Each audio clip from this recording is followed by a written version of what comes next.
गांव की जिठानी। शांति अपने दो बेटों अर्नव और आरुष के साथ शांति से जीवन बिता रही थी। लेकिन शांति के पति सोहन से उसकी कभी कभार थोड़ी अनबन हो जाती थी। एक दिन शांति रोज की तरह सुबह का खाना बना रही थी, तभी दरवाजे की घंटी बजी। घंटी की आवाज सुनकर वो दरवाजे की ओर जाते हुए कहती है, अरे आती हूँ, कौन है, सब्र करो। शांति दरवाजा खोलती है तो देखती है कि उसके जेठ मोहनदास सामने खड़े होते हैं। वो सक पकाकर अपना घूंघट करती है और पैर छूकर कहती है, आइए आइए जेठ जी। कैसी हो शांति?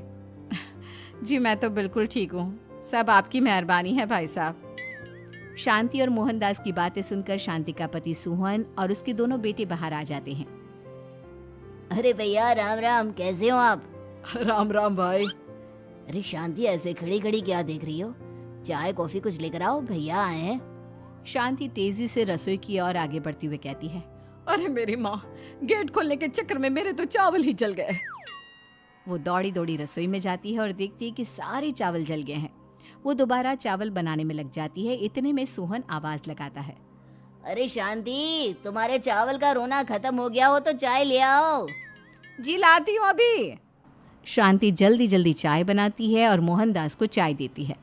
सब एक दूसरे की खैर खबर पूछते हुए चाय पीते हैं। चाय खत्म होती ही मोहनदास शांति की ओर देखते हुए मजाक में कहते हैं, शांति, अब तुम्हारी चाय में दम नहीं रहा, अब हमें चाय बनाने वाली बदलनी पड़ेगी। ये कैसे मुमकिन होगा जेठ जी, घर और बाहर का सारा काम मुझे ही करना पड़ता है और कभी कभी जल्दी जल्दी के चक्कर में काम बिगड़ जाते हैं, जैसे आज चावल जल गए। अरे इसी का तो हल लेकर आया हूँ। मैंने रिश्ता देखा है अर्नव और आरुष के लिए। दोनों लड़कियाँ बहुत सुंदर और सुशील हैं। अगर आप दोनों इजाज़त दें तो बात करूँ आगे। सोहन और शांति रिश्ते की बात सुनकर कहते हैं, अब ठीक है, बात चलाइए ना भैया, पर पहले लड़की के बारे में कुछ बताइए तो सही। हाँ हाँ भाई साहब, लड़की कैसी है, परिवार कैसा है, कहाँ के रहने वाले हैं? देखो, परिवार तो बहुत अच्छा है, पर वे दोनों लोग बहुत गरीब हैं। दहेज में कुछ मिलेगा नहीं। अरे हमें दहेज में कुछ चाहिए भी नहीं, बस लड़की संस्कारी होनी चाहिए। एक लड़की तो पढ़ी लिखी है और शहर की रहने वाली है, पर दूसरी अपनी गरीबी की वजह से पढ़ न सकी और गांव में रहती है। लेकिन दोनों है बहुत खूबसूरत। अगर तुम सबको देखते ही पसंद ना आ जाए तो मेरा नाम बदल देना।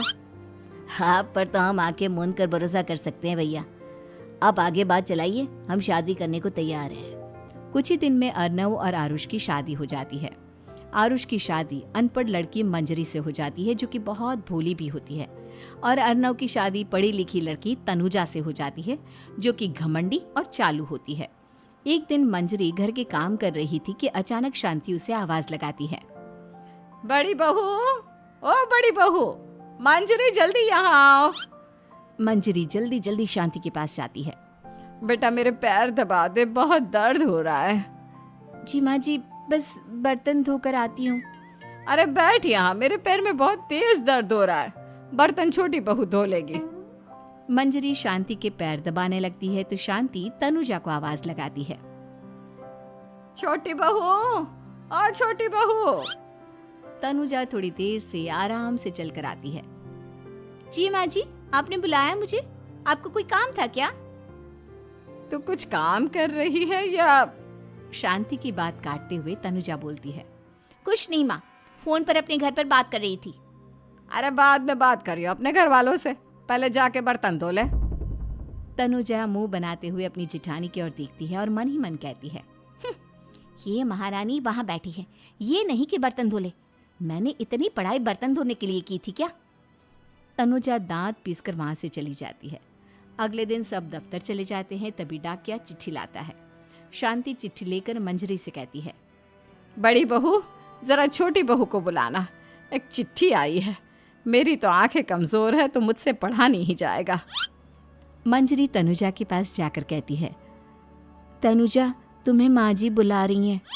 मुझ पर हुक्म मत चलाओ, काम बताओ काम। अरे मैंने तुम पर कहाँ हुक्म चलाया, और हुक्म चला भी दूंगी तो क्या हुआ, तुम तो मेरी छोटी बहन की तरह हो ना। तुम जैसी अनपढ़, जाहिल और गांव की गवार मेरी बहन नहीं हो सकती। बेचारी मंजरी तनुजा की बात सुनकर अपना सा मुंह लेकर रह गई। तैयार है मोनिका के हाथ की गर्मा गर्म कॉफी। ये क्या अंजलि, तुम ये अलमारी से साड़ियां क्यों निकाल रही हो?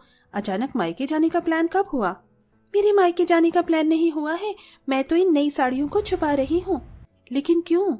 अरे आज शाम को वो आफत की पुड़िया आने वाली है, कहीं उसने मेरी ये नई साड़ियां देख ली तो एक भी नहीं छोड़ेगी। क्या कहा तुमने? वो आने वाली है? हे भगवान, तुम जल्दी से अपनी साड़ियां छुपाओ और मैं अपने मेकअप का सामान छुपा देती हूँ। मोनिका भागती हुई अपने कमरे में जाती है और अपना नया और एक्सपेंसिव मेकअप का सारा सामान छुपा देती है। दोनों बहुएं अपना सारा सामान अच्छे से छुपाने के बाद बैठकर राहत की सांस लेती हैं। चलो, शाम होने में अभी थोड़ा वक्त रह गया है और हमने सब कुछ अच्छे से छुपा दिया है। और नहीं तो क्या, अगर वो ये सब देख लेती तो एक भी सामान नहीं छोड़ती। कौन देख लेती भाभी? रूपाली तुम। अरे रूपाली मेरी बच्ची, तू आ गई। 4 बजे का बोलकर 5 बजे आ रही है।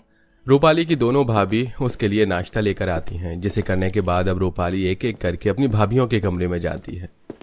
ये क्या भाभी, आपके कमरे में तो मुझे कुछ नया सामान नहीं लग रहा है। कहीं मैं आने वाली हूँ इसलिए तो आपने सब कुछ छुपा तो नहीं दिया? अरे नहीं रूपाली, ऐसा नहीं है। भला हम ऐसा क्यों करेंगे? हमारा जो भी है वो सब तुम्हारा ही तो है। भाभी मैं तो मजाक कर रही थी, अब तो सीरियस ही हो गई। अपनी भाभियों के साथ रूपाली किचन में आ जाती है, जहां उसे न्यू प्रेशर कुकर मिलता है, जिसे देख रूपाली फौरन उसे कुकर को ले लेती है। मुझे तो यही प्रेशर कुकर चाहिए था। भाभी क्या मैं इसे अपने ससुराल ले जाऊं? वो क्या है ना, मेरे ससुराल का कुकर खराब हो गया है।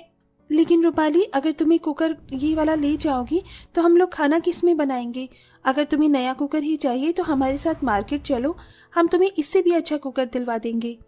भाभी मैं आपके साथ मार्केट चली तो जाती, लेकिन मुझे किसी काम से जल्दी जाना है, इसीलिए ये कुकर मैं ले लेती हूँ। आप दोनों मार्केट जाकर अपने लिए नया कुकर ले लेना। इतना कहकर रूपाली नया प्रेशर कुकर लेकर सीधा अपने ससुराल चली जाती है, जिसे देख उसकी दोनों भाभियां। जब भी आती है कुछ न कुछ लेकर चली जाती है। शादी में हमने इसे इतना सारा दहेज दिया है, किसी भी चीज की जरा भी कमी नहीं छोड़ी, फिर भी इसका पेट नहीं भरा। वैसे तो नंद भाभी में बड़ा ही प्यार होता है, लेकिन इन नंद भाभियों का रिश्ता थोड़ा अलग था। जहां सारी भाभियां अपनी नंदों के ससुराल से आने का इंतजार करती, वहीं ये दोनों भाभियां अपने नंद की मायके ना आने की भगवान से प्रार्थना करती।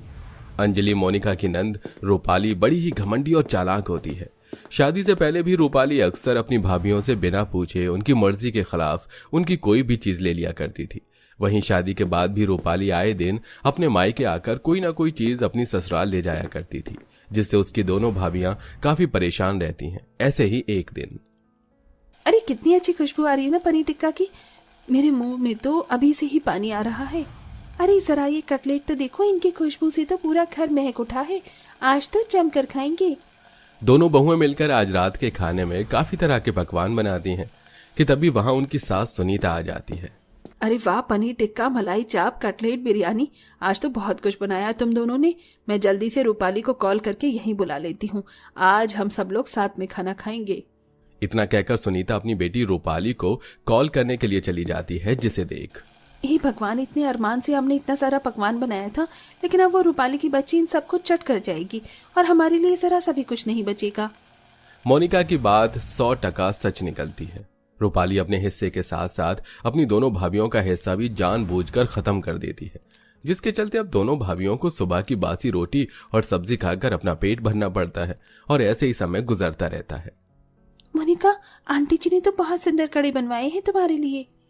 ये कड़े तो माँ मुझे मेरी शादी में ही देना चाहती थी, लेकिन थोड़ा बजट कम पड़ रहा था, इसलिए नहीं दे सकी। अपनी माँ के दिए हुए सोने के कड़े को पहनकर मोनिका काफी खुश हो रही होती है। तभी उसकी खुशी भंग करने उसकी नंद रूपाली आ जाती है। वाह भाभी, ये कड़े तो कितने प्यारे लग रहे हैं। आपको पता है, ऐसे ही कड़े का डिजाइन मैंने एक मैगजीन में देखा था। जब से मेरा मन इन कड़ों को पहनने का कर रहा है। काश मैं भी ऐसे कड़े पहन पाती। हाय मेरी बच्ची कैसे उदास हो गई। मोनिका बहू, थोड़े दिनों के लिए अपने कड़े निकाल कर अपनी ननद को पहनने के लिए दे दे। इस बेचारी के भी इन कड़ों को पहनने के अरमान पूरे हो जाएंगे। माँ जी, ये आप क्या कह रही हैं? ये कड़े मुझे मेरी माँ ने दिए हैं, मैं रूपाली को कैसे दे सकती हूँ? अरे तो मैंने कौन सा बोला है तुझे कि तू हमेशा के लिए इसे दे दे? कुछ दिनों के लिए दे दे और जब तुझे पहनना हो तो वापस ले लियो।